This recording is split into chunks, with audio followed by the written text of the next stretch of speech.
나는 주님의 작은 일부만을 사고 싶습니다.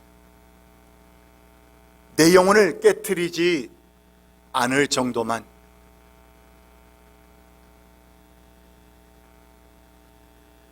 수면을 방해받지 않을 만큼만, 내 인생이 사로잡히지 않을 만큼만, 따뜻한 우유 한 잔만큼이면 됩니다.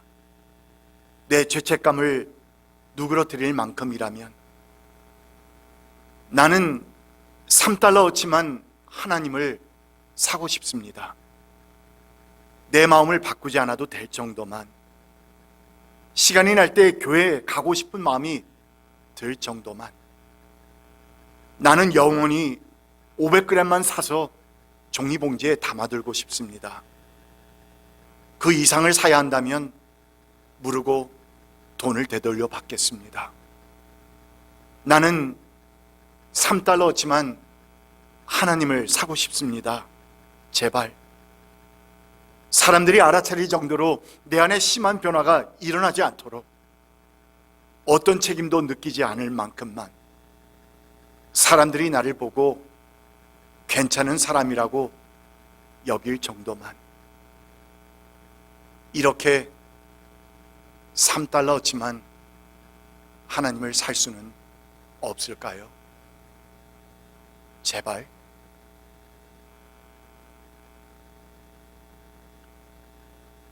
이 글을 쓴 미국의 윌버 리스라는 교인은 어쩌면 이 글의 내용 대부분이 오늘날 현대의 교인 대부분을, 그 생각을 대변하고 있는지도 모른다라고 하는 화두를 던졌습니다.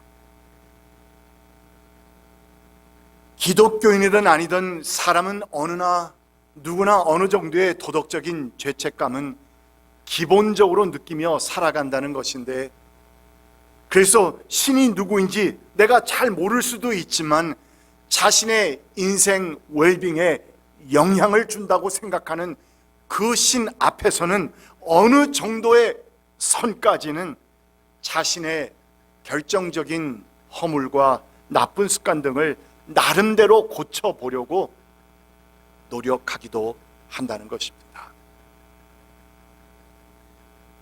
그런 가운데서 교회를 다니고 신앙생활하는 사람들은 당연히 이들보다는 좀 더 많은 노력들을 하는데, 그러나 문제는 자칫 잘못하면 이 시의 주인공처럼 진정한 변화가 아닌, true change, true transformation이 아닌 바로 좀 더 많은 그런 피상적인 변화와 피상적인 개선까지만 노력하겠다라고 하는 그런 유혹에 빠질 수가 있다는 것입니다. 뿐만 아니라 어쩌면 이 시의 주인공도 처음부터 이렇게 뜨뜻미지근하고 그냥 적당히 하려는 그런 신앙인이 아니었을 수도 있다는 것인데, 어쩌면 그도 처음에는 뜨겁고 열정적인 믿음을 가지고 하나님을 섬겼을 것이고, 또한 그래서 그 어떤 희생이나 고생이나 또한 어떠한 자신의 그러한 희생도 마다하지 않고 충성 봉사했었던 그런 성도였었는지도 모른다는 말입니다. 그러나 문제는 시간이 흘러가면서 우리의 신앙이 up and down을 반복하게 되면서 점차 우리의 마음과 열정이 식어져 버려 가게 되고, 또한 우리 개개인의 삶 가운데서 주는 그 염려와 또는 나의 웰빙에 대해서 이렇게 저렇게 신경 쓰면서 에너지를 쏟다 보면 나도 모르게 언젠가부터 내 신앙이 그냥 식어버리고 뜨뜻미지근한 신앙으로 변해버린 나의 모습을 발견할 수도 있는 것입니다. 그런데 여러분, 오늘 우리가 함께 읽은 본문 말씀과 그 앞뒤에 전후의 말씀을 읽다 보면은 바로 이스라엘 백성이 이 같은 신앙 상태에 놓여 있었다는 사실을 발견하게 됩니다. 학개서는 유다 백성이 70년 동안 바벨론의 포로 생활을 마치고 돌아온 그 이후에 기록된 책입니다. 이스라엘이 하나님의 말씀에 끝까지 순종하지 않고 이방신을 섬기고 제멋대로 살다가 완전한 멸망과 함께 그들이 바벨론으로 포로로 끌려가게 되면서 솔로몬이 지었던 그 화려했던 성전 예루살렘이 완전히 멸망당하여서 불타 무너져 버렸고 대부분의 백성들이 전쟁에서 죽음을 당했기 때문에 남은 사람들이 바벨론에 끌려가서 70년 동안 비참하게 포로 생활을 하게 되었던 것입니다. 그런데 이제 그 하나님의 약속의 때가 찼습니다. 내가 너희를 반드시 심판하겠지만 그러나 너는 나의 백성이다. 그러므로 너희는 반드시 return, 돌아오게 될 것이다. 이미 선지자들을 통해서 주셨던 그 약속의 말씀이 이제 그 때가 찼습니다. 그래서 그 약속의 때가 찼기에 하나님께서는 바벨론에 이어서 정권을 잡은 페르시아의 고레스 왕을 사용하셔서 이스라엘의 남은 자들로 하여금 다시 예루살렘으로 돌아오게 하셨을 뿐만 아니라 성전을 재건하라고 하는, 무너져버린 그 성전을 다시 건축하라고 하는 사명을 주셨는데, 사명만 주신 것뿐만 아니라 필요한 모든 물자들을 다 하나님께서 공급해 주셨던 것입니다. 그래서 이스라엘 백성이 그들의 마음과 신앙을 재정비하여서 다시 우리가 하나님의 성전을 건축하고 다시 우리가 하나님만을 잘 섬겨보자고 하는 그런 마음으로 시작한 것이 바로 오늘 우리가 읽은 본문 말씀이 담긴 학개서의 배경입니다.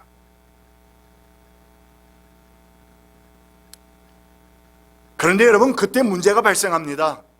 이들의 마음과 신앙을 재정비하고 성전 건축을 시작하자마자, 그러니까 우리가 이때까지 하나님을 배반하고 그래서 우리가 심판을 받아서 바벨론의 포로까지 끌려가서 우리가 70년 동안 살았지만, 그러나 하나님의 은혜와 긍휼로 말미암아서 다시 돌아와서 이제 우리가 하나님을 제대로 섬겨보자 하는 그 마음과 함께 하나님께서 명하신 성전 재건축을 시작하자마자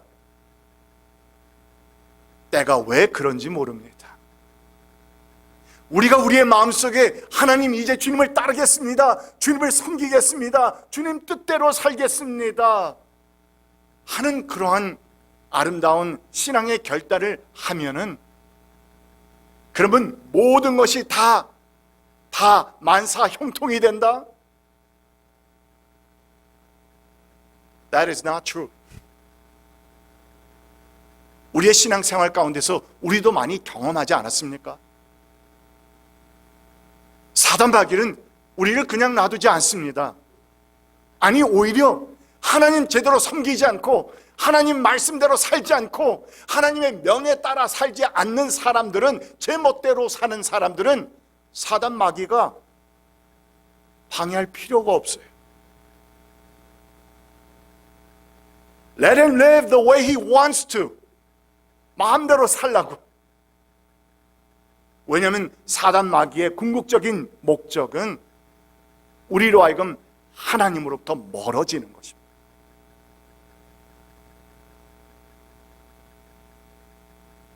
그래서 그들이 성전 재건축을 시작하려는 그 마음과 함께 시작했을 때에, 시작하자마자 100% 유대인도 이방인도 아니었던 혼혈족이었던, 그래서 이스라엘 백성으로부터 계칙을 받았던 사마리아 사람들이 시비를 걸어온 것인데, 이들은 돌아온 유다 백성이나 또는 그들의 성전 건축에 대해서 불만이 많았기 때문에 성전 재건축하는 일을 중단시켜달라고 하는 상소를 페르시아 왕에게 올렸다는 것입니다.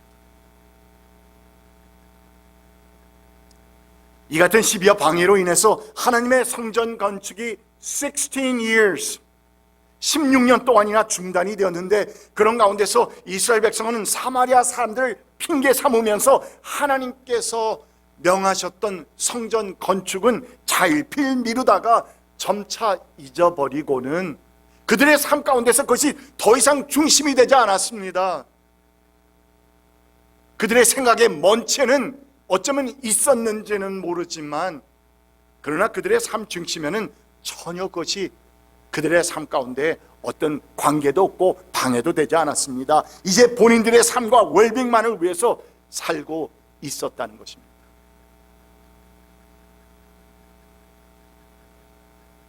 그런데 여러분, 그때 하나님께서 나타나셔서 하나님이 명하신 성전 건축은 그대로 두고 너희들 집만 잘 지어서 살면 그것이 행복할 것 같으냐고, 그것이 잘하는 짓이냐고, 그래서 그렇게 살아보면 행복하고 정말 너희들이 만족스럽게 살 수 있겠느냐고 하시면서 아주 강한 질책의 말씀을 주십니다. 1장 2절의 말씀 이하의 말씀을 봅니다. 만군의 주님께서 이렇게 말씀하신다. 이 백성이 말하기를 때가 되지 않았다.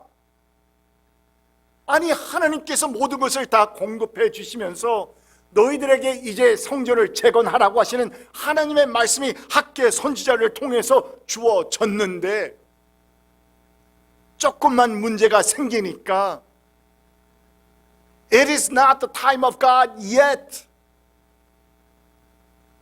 때가 되지 않았다. 주님의 성전을 지을 때가 되지 않았다고 한다. 지금 누가 말씀하십니까? 하나님이 말씀하십니다. 너희들은 그렇게 변명하고 있다. 학계 예언자가 주님의 말씀을 받아 전한다. 성전이 이렇게 무너져 있는데 지금이 너희만 잘 꾸민 집에 살고 있을 때란 말이냐?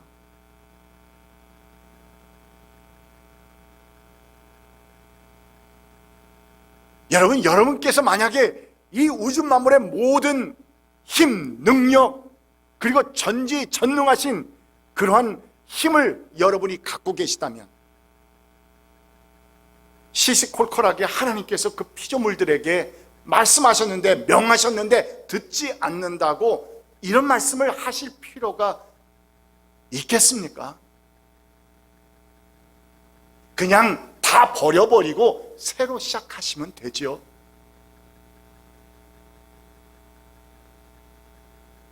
그러나 여러분, 어쩌면 그것이 우리 하나님의 죄송한 말씀이지만 약점인지도 모릅니다.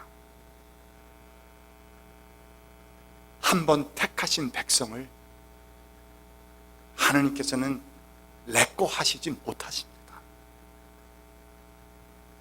그것이 우리 하나님의 정말 은혜 넘치는 약점이십니다.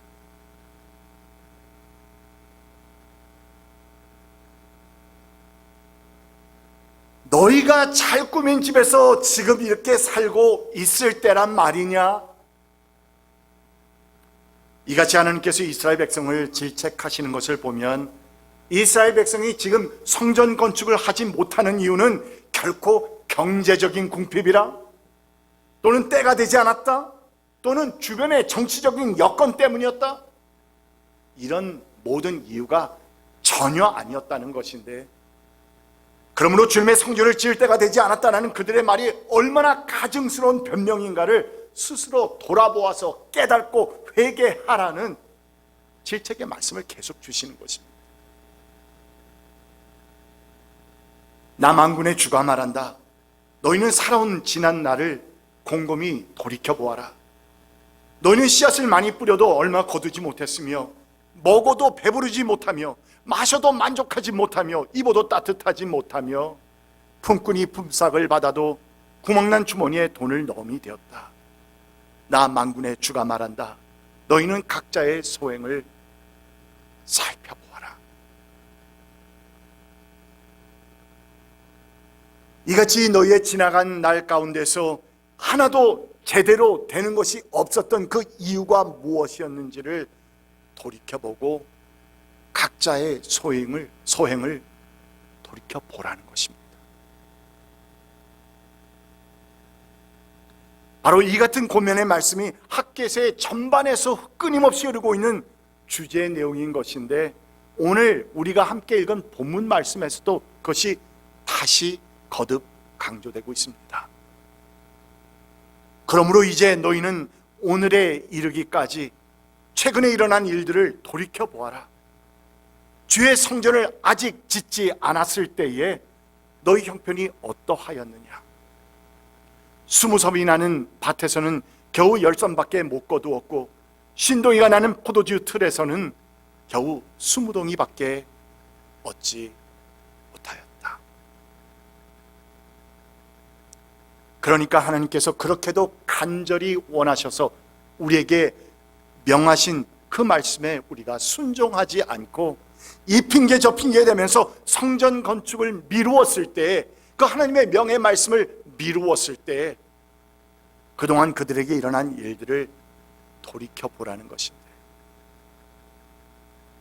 곡식 20섬이 나는 논에 농사를 지었는데도 추수를 해보니까 그 절반인 10섬밖에 거두지를 못했다는 것이고, 50동이가 나는 포도주 틀에서는 겨우 20동이밖에 얻지 못했다는 것입니다. 그리고 그들이 이처럼 자신들이 원하는 만큼의 소출을 얻지 못하는 이유는 다른 것이 아니라 바로 누가 막으셨다? 하나님께서 직접 막으셨기 때문이라고 분명히 말씀하십니다. 9절 이하의 말씀입니다.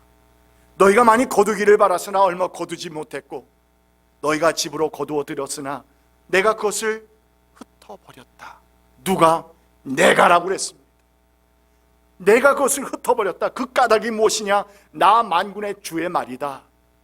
나의 집은 이렇게 무너져 있는데 너희는 저마다 제 집 일에만 바쁘기 때문이다. 그러므로 너희 때문에 하늘은 이슬을 그치고 땅은 소출을 그쳤다. 내가 땅 위에 가뭄을 들게 하였다. 산 위에도 곡물과 새 포도주와 기름 위에도 밭에서 나는 모든 것 위에도 사람과 짐승 위에도 너희가 애써서 기르는 온갖 것 위에도 가뭄이 들게 하였다. 누가? 내가. 하나님.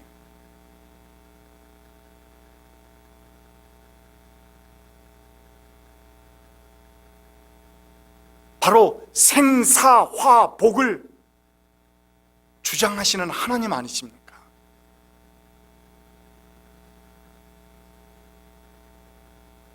그러니까 우리가 하나님의 나라와 그 의를 먼저 구하는 삶을 살지 않고 우리 자신들의 웰빙을 먼저 추구하며 열심히 살아본들 결국 거두게 되는 것은 빈약하고 실망스러운 것뿐이라는 사실을 기억하라는 것입니다. 그러므로 우리가 오늘부터 내려주시는 하나님의 복을 받아 누리기 위해서는 우리는 우리의 과거를 돌이켜보고 지난 날들을 돌이켜보고 그 지난 날들을 통해서 교훈을 얻어야 합니다. 너희는 부디 오늘 아홉째 달 24일부터 주의 성전 기초를 놓던 날까지 지나온 날들을 마음속으로 곰곰이 돌이켜보아라. 곳간에 씨앗이 아직도 남아있느냐? 그러니까 너희가 성전 건축을 시작해놓고 이런저런 핑계를 대면서 지난 16년 동안이나 미루오면서 자기 집에나 호화롭게 짓고 자기 마음대로 살아온 날들을 돌이켜보면 곳간에 아직도 씨앗이 남아있느냐? 그들의 생존에 있어서 필수 품목들이었던 모든 것들이 곳간에 아직도 넉넉하게 남아있었던 적이 있었느냐는 질문을 하고 있습니다.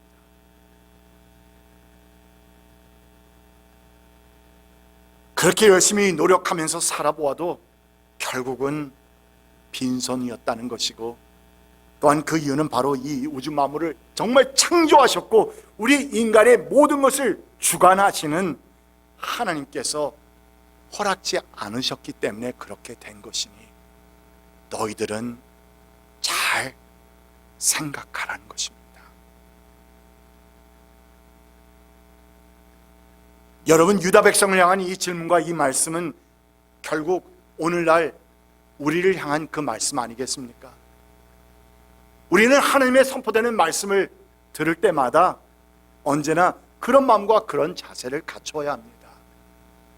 주시는 이 말씀이 나를 향하신 말씀 아닌가? 나를 위해서 주시는 말씀 아닌가? 나에게 질책하시는 말씀이 아닌가? 그렇다면 우리의 인생의 곳간에는 씨앗이 얼마나 남아 있습니까? 하나님께서 허락하시는 포도나무와 무화과나무와 석류나무와 올리브나무와 그 열매들이 얼마나 채워져 있습니까? 그리고 내 삶 가운데서 하나님의 성전은 명하신 그 말씀대로 그 성전은 잘 건축되어 가고 있습니까?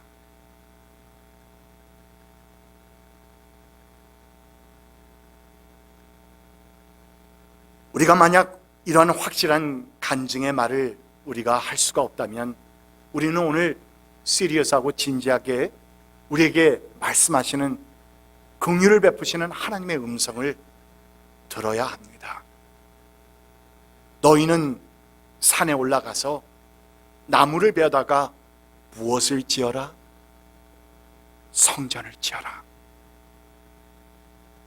내가 이미 너에게 명하였던 그 성전을 지어라.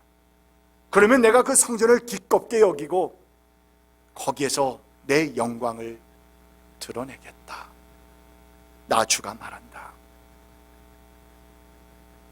여러분, 물론 성경에서 언급하는 성전이란 유형의 건물만을 두고 말하는 것은 아닙니다. 특별히 우리가 이 말씀을 우리의 삶 가운데 적용할 때 우리는 우리의 성전을 지으라는 그 말로 받지 않습니다. 진정한 성전은 우리 자신일진데, 우리의 심령 속에서 주님께서 우리의 참 주인이 되시고 우리의 마음속에 하나님의 나라가 이루어지는 그때에 우리는 우리의 성전이 잘 건축되었다라고 말씀할 수 있는 것입니다. 그러므로 하나님의 성전을 재건한다는 것은 우리의 삶을 재정비하여서 하나님의 나라와 하나님의 의를 먼저 구하는 삶을 추구하라는 그 의미일진데, 그러므로 새해를 맞이하는 이 2022년에는 하나님께서 이미 내게 주셨던 그 말씀대로 순종하며 살아보라는 것이고, 또한 내 인생의 문제들을 전적으로 하나님께 맡기는 믿음을 가지고 살아보라는 것이며, 또한 좀 더 예배 중심의 삶과 좀 더 주의 일에 헌신하는 삶을 추구하며 살아야 한다. 이것이 너희가 너희의 영적 성전을 건축하는 의미이다 라고 저는 이 시간 선포합니다. 그리고 이처럼 우리가 우리의 영적 성전 건축을 다시 시작하면 우리의 삶이 하나님의 그 놀라우신 기적과 축복으로 채워진다라고 오늘 말씀 우리에게 약속해 주고 있습니다. 이제까지는 포도나무나 무화과나무나 석류나무나 올리브나무에 열매가 맺지 않았으나 언제부터는? 오늘부터는, 할렐루야, 오늘부터는 내가 너희에게 무엇을 내리겠다? 복을 내리겠다. 복을 내리겠다. 그러니까 내 마음 내 뜻으로 살았던 이제까지는 내가 농사를 지어도 잘 안 되고 하는 일도 잘 안 풀리며 그냥 그럭저럭 살아왔지만, 그러나 오늘부터는 달라진다는 것인데, 그것이 오늘이 무엇을 의미합니까? 내가 주님의 말씀을 듣고 임해 주신 그 말씀에 순종하여서 내가 그 길을 걸어가겠노라고 순종하는 그때부터는, 그리고 하나님의 나라와 하나님의 의를 먼저 추구하는 삶을 살겠습니다 하는 아름다운 신앙의 결단의 마음을 주님 앞에 드리는 그때부터는 달라지는 것입니다. 이때까지는 우리가 이전에 보지 못했고 경험하지 못했으며 또한 체험하지 못했던 그 놀라우신 하나님의 나라의 일들을 우리가 체험하게 될 것이다. 약속의 말씀입니다.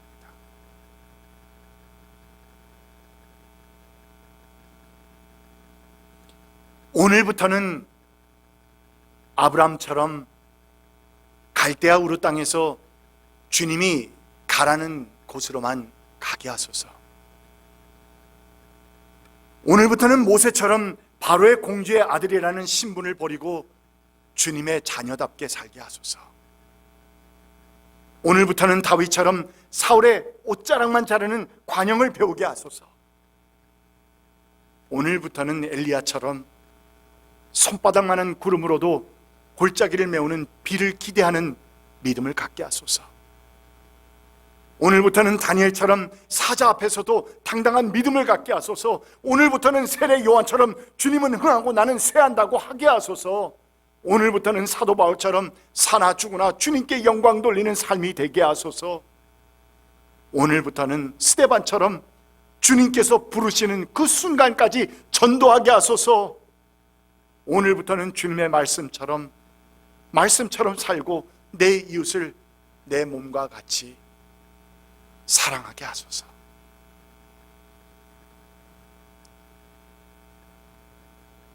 너희는 부디 오늘, 너희는 부디 오늘 지나온 날들을 마음속으로 곰곰이 돌이켜 보아라. 너희는 부디 오늘 지나온 날들을 마음속으로 곰곰이 돌이켜 보아라.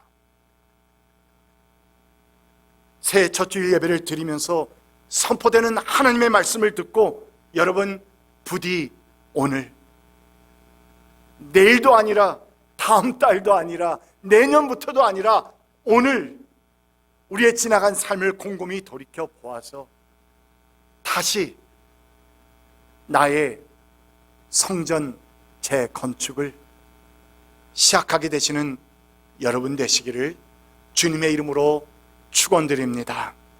기도합시다. 사랑이 참으로 풍성하신 하나님 아버지, 하나님의 사랑과 은혜와 긍휼은 끝이 없으십니다. 주님의 말씀을 따르지 않고 주님의 말씀대로 살지 못한 우리들을 그냥 내버려 두시고 다른 사람들을 통해서 영광 받으셔도 되는데, 그러나 그럼에도 다시 우리에게 기회를 주시며 2020년 새해를 주신 것을 감사드립니다. 부디 오늘부터는 주님께서 이미 명하신 그 말씀대로 순종하며 사는 주님을 따라가는 성도가 되기를 원합니다. 그리하여서 주님, 지나온 날들을 다 곰곰이 돌이켜 볼 때에 내가 이때까지 아무리 열심히 혼자 살아본들 결국은 빈손임을 깨닫게 하소서. 우리가 우리의 인생을 떠나기 전에 공술의 공수거라는 참 진리의 말씀을 또 한 번 마음속에 새기게 하소서. 그리하여서 우리가 가지고 갈 수 있는 것은 오직 믿음이요 신앙이며 주님에 대한 사랑과 헌신과 봉사와 충성임을 기억하게 하소서. 예수 그리스도의 이름으로 간절히 기도드립니다. 아멘.